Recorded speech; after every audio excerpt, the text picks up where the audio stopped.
നമസ്കാരം. നാളെ മലയാളം പരീക്ഷയാണ്. വളരെ പ്രധാനപ്പെട്ട ചില കാര്യങ്ങളാണ് ഇന്ന് ഈ വീഡിയോയിൽ പറയുന്നത്. എങ്ങനെ ആമുഖം എഴുതണം, ഉപന്യാസം എഴുതണം, കഥാപാത്ര നിരൂപണം എഴുതണം എന്നുള്ള വളരെ പ്രധാനപ്പെട്ട ചില കാര്യങ്ങൾ ഇന്ന് ഈ വീഡിയോയിൽ നിങ്ങളുമായിട്ട് പങ്കുവയ്ക്കുന്നുണ്ട്. ഈ വീഡിയോ മുഴുവനായിട്ട് കാണുക, സ്കിപ്പ് ചെയ്യാതെ കാണുക. ഓരോരോ പോയിന്റ് ആയിട്ടാണ് ഞാൻ പറയുന്നത്. വളരെ പ്രധാനപ്പെട്ട ചില കാര്യങ്ങളാണ്. നിങ്ങളെ ഇതൊക്കെ A+ലേക്ക് എത്തിക്കുന്നതായിരിക്കും. ഈ പോയിന്റ് കാര്യങ്ങളൊക്കെ കൃത്യമായിട്ട് തന്നെ നിങ്ങൾ ഫോളോ ചെയ്യാൻ വേണ്ടി പ്രത്യേകം ശ്രദ്ധിക്കുക. തീർച്ചയായും ആദ്യമായിട്ട് കാണുന്നവരുണ്ടെങ്കിൽ ഇതുപോലുള്ള ടിപ്സ്, ട്രിക്സ് എല്ലാം തന്നെ ഈ ചാനൽ ഉണ്ടാകും. ഇനി വരുന്ന പരീക്ഷയ്ക്ക് എല്ലാം തന്നെ ഉണ്ടാകും. അപ്പോൾ ഇപ്പോൾ തന്നെ ഈ ചാനൽ സബ്സ്ക്രൈബ് ചെയ്ത് കാണുക. കൂടാതെ നിങ്ങളുടെ കൂട്ടുകാർക്കായി വീഡിയോ ഒന്ന് ഷെയർ ചെയ്ത് കൊടുക്കാനും കൂടി പ്രത്യേകം ശ്രദ്ധിക്കുക. വീഡിയോ ഒന്ന് ലൈക്ക് അടിക്കുക. തീർച്ചയായും ആദ്യമായിട്ട് കാണുന്നവരുണ്ടെങ്കിൽ ചാനൽ ഇപ്പോൾ തന്നെ സബ്സ്ക്രൈബ് ചെയ്യുക. ഇതുപോലുള്ള കാര്യങ്ങളൊക്കെ വരും ദിവസങ്ങളിൽ നിങ്ങൾക്ക് ലഭിക്കുന്നതായിരിക്കും. അപ്പോൾ നേരെ നമുക്ക് ഈ വീഡിയോയിലേക്ക് തന്നെ നടക്കാം. ആദ്യം എങ്ങനെ നമുക്ക് ഉപന്യാസം എഴുതാമെന്ന് നോക്കാം. അതിനായിട്ട് ആദ്യം ചെയ്യേണ്ട ഒരു കാര്യം ഉചിതമായ ശീർഷകം നൽകുക, അതായത് ഒരു ഹെഡിങ് നൽകുക. അതോടൊപ്പം തന്നെ പാരഗ്രാഫ് തിരിച്ചെഴുതുക.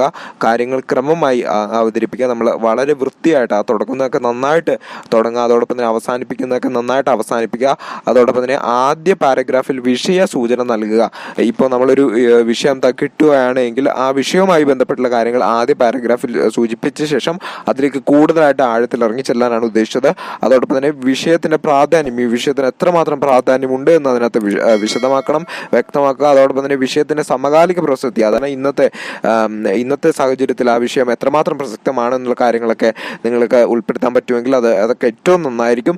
നിങ്ങളുടെ സ്വന്തമായിട്ടുള്ള അഭിപ്രായങ്ങൾ കൂടി അതിനകത്ത് എഴുതാൻ വേണ്ടിയിട്ട് പ്രത്യേകം ശ്രദ്ധിക്കുക. സ്വന്തം നിരീക്ഷണം ഉൾപ്പെടുത്തുക. ഞാൻ പറഞ്ഞ പോലെ തന്നെ സ്വയമായിട്ടുള്ള നിങ്ങൾ എങ്ങനെ ഈ വിഷയത്തെ നിരീക്ഷിക്കുന്നു എന്ന് കൂടി ഉപന്യാസം എഴുതുമ്പോൾ നിങ്ങൾ ശ്രദ്ധിക്കണം. അതോടൊപ്പം തന്നെ ശീർഷകത്തിന് പുറമെ ഓരോ പാരഗ്രാഫിലും അനുയോജ്യമായ ഒരു ഹെഡിങ് നൽകിയും വിഷയങ്ങൾ അവതരിപ്പിക്കാം. അതായത് പാരഗ്രാഫ് 1 ഒരു ഹെഡിങ് നൽകുക, അല്ലെങ്കിൽ പാരഗ്രാഫ് 2 അങ്ങനെ നിങ്ങൾക്ക് വേണമെങ്കിൽ അത് ഉൾപ്പെടുത്താമെന്നാണ്, നിർബന്ധമൊന്നുമില്ല. അങ്ങനെ എഴുതുവാണെങ്കിൽ കുറച്ചുകൂടി ഉചിതമായിരിക്കും. പിന്നെ അവസാന പാരഗ്രാഫിൽ ഉപസംഹാരം എന്ന ശീർഷകം നൽകുകയും അതോടൊപ്പം തന്നെ ഉപന്യാസം അവസാനിപ്പിക്കുകയും ചെയ്യുക. അതും കൂടി ഒന്ന് ശ്രദ്ധിക്കണം. ഇനി ആസ്വാദനക്കുറിപ്പ് എഴുതുമ്പോൾ എന്തൊക്കെ കാര്യങ്ങളാണ് ശ്രദ്ധിക്കേണ്ടത് നമുക്ക് നോക്കാം. കഥാകാരനെ കുറിച്ച് ചെറുതായി ഒന്ന് വിവരിക്കണം. കഥയുടെ പ്രമേയം ചുരുക്കി അവതരിപ്പിക്കുക. കഥയുടെ അവതരണ രീതി വ്യക്തമാക്കുക. ഉദാഹരണം, കഥാകൃത്ത് കഥ പറയുന്ന രീതി, കഥാപാത്രത്തിലൂടെ കഥ പറയുന്ന രീതി, ഫ്ലാഷ് ബാക്ക് എന്നുള്ള കാര്യങ്ങളൊക്കെ അതിനകത്ത് ഉൾപ്പെടുത്താവുന്നതാണ്. കഥ ഇഷ്ടപ്പെടാനുള്ള കാരണം അവതരിപ്പിക്കുക. നിങ്ങൾക്ക് എന്തുകൊണ്ടാണ് ആ കഥ ഇഷ്ടപ്പെടുന്നത്, അതിനകത്ത് എന്തൊക്കെ കാര്യങ്ങളാണ് ഉൾപ്പെടുത്തിയിരിക്കുന്നത് എന്ന കാര്യങ്ങളൊക്കെ നിങ്ങൾക്ക് അതിനെക്കുറിപ്പ് എഴുതുമ്പോൾ നിങ്ങൾക്ക് വിശദമാക്കാവുന്നതാണ്. അതോടൊപ്പം തന്നെ സവിശേഷ പ്രയോഗങ്ങളുടെ ഔചിത്യം വ്യക്തമാക്കണം. ഇഷ്ടപ്പെട്ട കഥാപാത്രങ്ങളും കഥയിലെ മുഹൂർത്തങ്ങളും അവ ഇഷ്ടപ്പെടാനുള്ള കാര്യങ്ങളും അതൊക്കെ നിങ്ങൾ ഇത് ആസ്വാദനക്കുറിപ്പ് എഴുതുമ്പോൾ നിങ്ങൾ എഴുതിയിട്ടുണ്ടാവണം എന്നുള്ള നിർബന്ധമാണ്. സമാനമായ രചനകൾ വായിച്ചിട്ടുണ്ടെങ്കിൽ അവയെക്കുറിച്ചും നിങ്ങൾക്ക് എഴുതാവുന്നതാണ്. കഥ ഏതു തരത്തിൽ നമ്മെ സ്വാധീനിക്കുമെന്ന് വ്യക്തമാക്കുക. കഥയുടെ സമകാലിക പ്രസക്തി വ്യക്തമാക്കുക. സ്വന്തം നിരീക്ഷണങ്ങൾ ഉൾപ്പെടുത്താവുന്നതാണ്. ഇനി കവിത പറയുകയാണെങ്കിൽ കവിയെക്കുറിച്ച് ചെറുതായി പരാമർശിക്കുക. കവിതയുടെ ആശയം ചുരുക്കി അവതരിപ്പിക്കുക. ഇഷ്ടപ്പെട്ട വരികളും ഇഷ്ടപ്പെടാനുള്ള കാരണവും ഒക്കെ നിങ്ങൾക്ക് വ്യക്തമാക്കാവുന്നതാണ്. അക്ഷരാവർത്തനം വരുന്ന വരികൾ, വാക്കുകൾ കണ്ടെത്തി എഴുതുക. അതോടൊപ്പം തന്നെ സവിശേഷ പ്രയോഗങ്ങളുടെ ഔചിത്യം വ്യക്തമാക്കുക. സമാന കവിതകൾ നിങ്ങൾക്ക് വേണമെങ്കിൽ പരാമർശിക്കാവുന്നതാണ്. നിങ്ങൾ വായിച്ചിട്ടുണ്ടെങ്കിൽ മാത്രം കവിതയുടെ സമകാലിക പ്രസക്തി വ്യക്തമാക്കുക. സ്വന്തം നിരീക്ഷണങ്ങൾ ഉൾപ്പെടുത്തി എഴുതുക. കഥാപാത്ര നിരൂപണമാണ്. കൃതിയെക്കുറിച്ചും കഥാകൃത്തിനെ കുറിച്ചും പരാമർശിച്ചിരിക്കണം. അതോടൊപ്പം തന്നെ കഥയിലെ സ്ഥാനം വ്യക്തമാക്കുക. കഥാപാത്രത്തിന്റെ രൂപം, ഭാവം, വേഷം എന്നിവയെല്ലാം വ്യക്തമാക്കിയിരിക്കണം. മറ്റു കഥാപാത്രങ്ങളുമായുള്ള ബന്ധം വ്യക്തമാക്കിയിരിക്കണം. സ്വഭാവ സവിശേഷതകൾ, എങ്ങനെയുള്ള ആളാണ് എന്നുള്ള കാര്യങ്ങളെല്ലാം ആ കഥാപാത്ര നിരൂപണത്തിൽ വ്യക്തമാക്കണം. കഥാപാത്രം കഥാഗതിയെ എങ്ങനെ സ്വാധീനിക്കുന്നു എന്നുള്ളതും കൂടി വ്യക്തമാക്കണം. കഥാപാത്രം നമ്മളിൽ ചെലുത്തിയ സ്വാധീനം വ്യക്തമാക്കുക. കഥാപാത്രത്തെക്കുറിച്ച് സ്വന്തം നിരീക്ഷണവും ഉൾപ്പെടുത്തണം. ഇക്കാര്യത്തിലെല്ലാം നമ്മുടെ സ്വന്തമായിട്ടുള്ള അഭിപ്രായം കൂടി ഉൾപ്പെടുത്തി വേണം അവസാനിപ്പിക്കാൻ വേണ്ടി എന്നുള്ളതാണ് ഏറ്റവും പ്രധാനപ്പെട്ട കാര്യം. ഇനി പ്രസംഗം അഥവാ പ്രഭാഷണം എങ്ങനെ എഴുതാമെന്ന് നമുക്ക് നോക്കാം. സംബോധനയോടെ തുടങ്ങാം. അതായത് മാന്യ സദസ്സിന് വന്നണമെന്നോ എല്ലാവർക്കും നമസ്കാരമെന്നോ അങ്ങനെയൊക്കെ നമുക്ക് തുടങ്ങാം. അതോടൊപ്പം തന്നെ വിഷയ സൂചന നൽകുക. ഇത് പോയിന്റ് ആയിട്ടാണ് നിങ്ങൾ വരുത്തേണ്ടത്. അതായത് സംബോധന നൽകിയ ശേഷം ആ വിഷയത്തിന്റെ സൂചന നിങ്ങൾ ഉൾപ്പെടുത്തുക. അതിനുശേഷം കാര്യങ്ങൾ അടുക്കും ചിട്ടയോടുകൂടി അവതരിപ്പിക്കുക. വളരെ വൃത്തിയിൽ തുടങ്ങുക. അവസാനിപ്പിക്കുന്നതൊക്കെ നല്ല രീതിയിൽ തന്നെ അവസാനിപ്പിക്കുക. ആ ഒരു രീതിയിൽ അടുക്കും ചിട്ടയോടും കൂടി ആ കാര്യങ്ങളൊക്കെ അവതരിപ്പിക്കുക. വിഷയത്തിന്റെ ഇന്നത്തെ പ്രസക്തി വ്യക്തമാക്കുക. സദസ്സിനോട് ചോദ്യങ്ങൾ ഉന്നയിക്കുന്ന രീതി ആകാം, നിർബന്ധമില്ല. നിങ്ങൾക്ക് വേണമെങ്കിൽ അങ്ങനെയും കൂടി ഉന്നയിക്കാവുന്നതാണ്. അതോടൊപ്പം തന്നെ പ്രശസ്തരുടെ വചനങ്ങൾ സന്ദർഭാനുസരണം ഉപയോഗിക്കാം. സ്വന്തം നിരീക്ഷണങ്ങൾ യുക്തിപൂർവ്വം സമർപ്പിക്കുക. നന്ദി, നമസ്കാരം എന്നെഴുതി അവസാനിപ്പിക്കാവുന്നതാണ്. ഇനി മുഖപ്രസംഗം എഴുതുമ്പോഴോ ഉചിതമായ ശീർഷകം നൽകുക. അതായത് ഒരു തലക്കെട്ട് നൽകുക.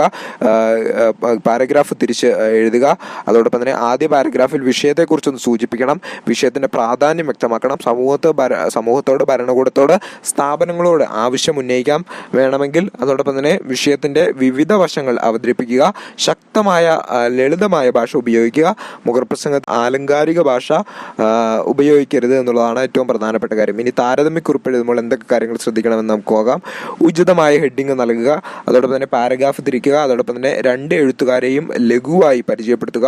കവിതാ ഭാഗങ്ങളുടെയും കഥ അല്ലെങ്കിൽ കഥയാണെങ്കിൽ അതിൻ്റെ ആശയം എഴുതണം. അവ തമ്മിലുള്ള സാമ്യവും വ്യത്യാസവും ഒക്കെ അവതരിപ്പിക്കണം. സ്വന്തം നിരീക്ഷണങ്ങൾ അവതരിപ്പിക്കുക. ഉപയോഗിക്കുന്ന ഭാഷ ലളിതമായിരിക്കണം എന്നുള്ള കാര്യം കൂടി ശ്രദ്ധിക്കുക. ഇനി കത്തെഴുതുമ്പോൾ എങ്ങനെ ശ്രദ്ധിക്കണം? ബന്ധുക്കൾക്കോ സുഹൃത്തുക്കൾക്കോ എഴുതുമ്പോൾ ശ്രദ്ധിക്കേണ്ട വളരെ പ്രധാനപ്പെട്ട കാര്യങ്ങൾ: പേപ്പറിൻ്റെ വലതുവശത്തായി സ്ഥലവും തീയതിയും എഴുതുക. സംബോധനയോടെ തുടങ്ങുക. ഉദാഹരണം പ്രിയപ്പെട്ട, അല്ലെങ്കിൽ സ്നേഹം നിറഞ്ഞ പ്രിയപ്പെട്ട സുഹൃത്തിനെന്നോ, അല്ലെങ്കിൽ ഇനി ബന്ധുക്കൾക്കാണെങ്കിൽ പ്രിയപ്പെട്ട ആൾക്കെന്നോ, അങ്ങനെ എന്ത് വേണമെങ്കിലും പ്രിയപ്പെട്ട, സ്നേഹം നിറഞ്ഞ എന്നിങ്ങനെയുള്ള സംബോധനകൾ നിങ്ങൾക്ക് ഉൾപ്പെടുത്താവുന്നതാണ്. അതോടൊപ്പം തന്നെ കാര്യങ്ങൾ ഉചിതമായ രീതിയിൽ തന്നെ അവതരിപ്പിക്കുക. കത്തിൻ്റെ അവസാനം സ്നേഹപൂർവ്വം അല്ലെങ്കിൽ സ്നേഹത്തോടെ എന്നെഴുതിയ ശേഷം ഒരു വലതുവശത്തായിട്ട് കത്ത് എഴുതുന്ന ആളുടെ പേര് എഴുതി ഒപ്പും ഇടുക. ഔദ്യോഗിക ചുമതലകൾ വഹിക്കുന്നവർക്ക് കത്ത് എഴുതുമ്പോൾ എങ്ങനെ എഴുതണമെന്ന് നമുക്ക് നോക്കാം. പേപ്പറിൻ്റെ ഇടതുവശത്തായി പ്രേക്ഷകൻ എന്നെഴുതിയ ശേഷം കത്തെഴുതുന്ന ആളിൻ്റെ പേരും മേൽവിലാസവും എഴുതുക. അതിന് താഴെയായി സ്വീകർത്താവ് എന്നെഴുതിയ ശേഷം ആർക്കാണോ അയാളുടെ പേരും മേൽവിലാസവും എഴുതുക. അതിനുശേഷം സംബോധനയോടെ ആരംഭിക്കുക. കാര്യങ്ങൾ ലളിതമായ ഭാഷയിൽ അവതരിപ്പിക്കുക. അവസാനം വിശ്വസ്തയോടെ എന്നെഴുതിയ ശേഷം പേജിൻ്റെ വലതുവശത്തായി കത്തെഴുതുന്ന ആളിൻ്റെ പേര് എഴുതി ഒപ്പിടുക. അതിനുശേഷം പേജിൻ്റെ ഇടതുവശത്തായി കത്തെഴുതുന്ന ആളിൻ്റെ പേരിന് നേരെയുള്ള ഭാഗത്തായി സ്ഥലവും അതിന് താഴെയായി തീയതിയും എഴുതുക. ഇനി ആമുഖക്കുറിപ്പ് എഴുതുമ്പോൾ എന്തൊക്കെ കാര്യങ്ങൾ ശ്രദ്ധിക്കണമെന്ന് നോക്കാം. ഉചിതമായ ശീർഷകം നൽകുക. എഴുത്തുകാരനെ പരിചയപ്പെടുത്തുക. കൃതിയുടെ കേന്ദ്രാശയം വ്യക്തമാക്കുക. പുസ്തകത്തിൻ്റെ രചനാരീതി, പ്രത്യേകതകൾ ഇവ വിവരിക്കുക. കാലിക പ്രസക്തി വ്യക്തമാക്കുക. പരമാവധി പുസ്തകത്തിൻ്റെ നല്ല വശങ്ങൾ മാത്രം പറയാൻ വേണ്ടി ശ്രദ്ധിക്കുക. ലളിതമായ ഭാഷയിലും ആകർഷകമായ ഭാഷയിലും ശൈലിയിലും കാര്യങ്ങൾ അവതരിപ്പിക്കാൻ വേണ്ടി പ്രത്യേകം ശ്രദ്ധിക്കുക. ഇതിലൊക്കെ പ്രധാനമായിട്ടും ശ്രദ്ധിക്കേണ്ടത് മിക്കയിടത്തും ശീർഷകങ്ങൾ നൽകുക, പാരഗ്രാഫായിട്ട് തിരിച്ചെഴുതുക. അതോടൊപ്പം തന്നെ തുടങ്ങുമ്പോഴും അവസാനിപ്പിക്കുമ്പോഴും നല്ല ക്ലിയർ ആയിട്ടുള്ള രീതിയിൽ തുടങ്ങുക. ഇമ്പോർട്ടൻ്റ് ആയിട്ടുള്ള പോയിന്റ്സ് പെൻസിൽ കൊണ്ട് അടയാളപ്പെടുത്താൻ വേണ്ടി പ്രത്യേകം ശ്രദ്ധിക്കുക. നാളെ മലയാളം പരീക്ഷ എഴുതുമ്പോൾ ഇക്കാര്യങ്ങൾ വൃത്തിയായിട്ട് ശ്രദ്ധിക്കണം. ആദ്യമായിട്ട് കാണുന്നവരുണ്ടെങ്കിൽ തീർച്ചയായും സബ്സ്ക്രൈബ് ചെയ്യുക. വീഡിയോ ഒന്ന് ലൈക്ക് അടിക്കുക. നിങ്ങളുടെ കൂട്ടുകാർക്കായി വീഡിയോ ഒന്ന് ഷെയർ ചെയ്ത് കൊടുക്കാൻ കൂടി പ്രത്യേകം ശ്രദ്ധിക്കുക. നന്ദി.